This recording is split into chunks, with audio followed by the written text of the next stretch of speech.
Right now, President Trump is on the ground in Alaska, touching down for that face-to-face meeting with Russia's President Vladimir Putin. President Trump says he is hoping to get a peace deal that would end Russia's war in Ukraine. These are the images that the world watched just moments ago. Two world leaders smiling on the red carpet as if nothing has changed over the last 3 years, and yet we realize much has changed, especially on the ground in Ukraine. We have a crew on the ground force at Joint Base Elmendorf-Richardson, team coverage in Anchorage, Alaska.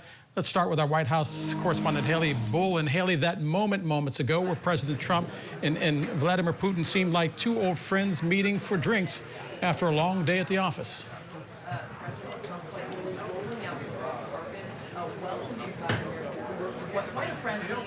Two old friends, Del, but certainly two leaders likely trying to scope out the other's intention. President Trump's goal is ultimately to end this war, but what concrete outcomes, if any, there are out of this meeting remain to be seen. We just saw the leaders seated side by side after they arrived here in Anchorage, shook hands, greeted each other, paused for a photo before taking a ride in the presidential limousine together. What could be a really critical time, as Trump has said multiple times. He believes he will be able to determine whether Putin is willing to make a deal quickly, within minutes.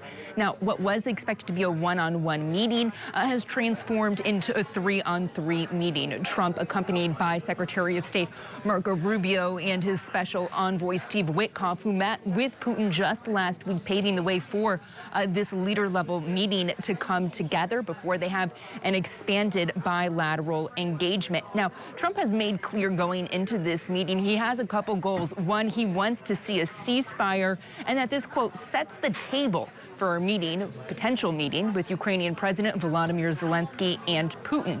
But at the same time, Trump is making clear it is for those leaders to make a deal. Listen.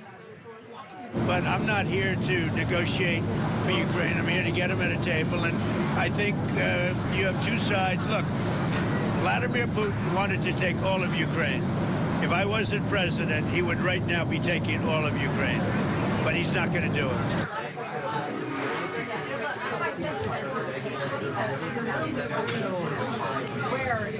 Now, officials have also framed this as a listening exercise. We have been told by officials that part of the aim is to figure out where Putin is and the next steps in this. Now, the Russians ahead of this meeting really have given hints at their own aims here. They want to restore relations.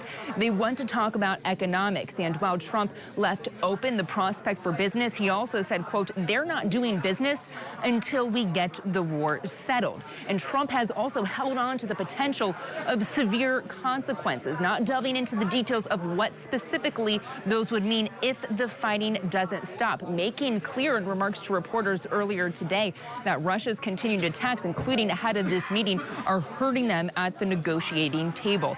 We've spoken to a lot of experts in the region, former officials, and one of the shared views is that they believe Trump is ready to up the pressure if Putin is not ready for peace. Now, Russian state TV earlier indicated that they expect this meeting to take 6 to 7 hours. But again, Trump saying he will know quickly. And behind us here at the base, Del, the stage is set for a potential joint press conference. Both U.S. and Russian media here, but it is not clear if that is what will become reality. And that is what we are now waiting to watch, to see what these leaders potentially say coming out of this, Del.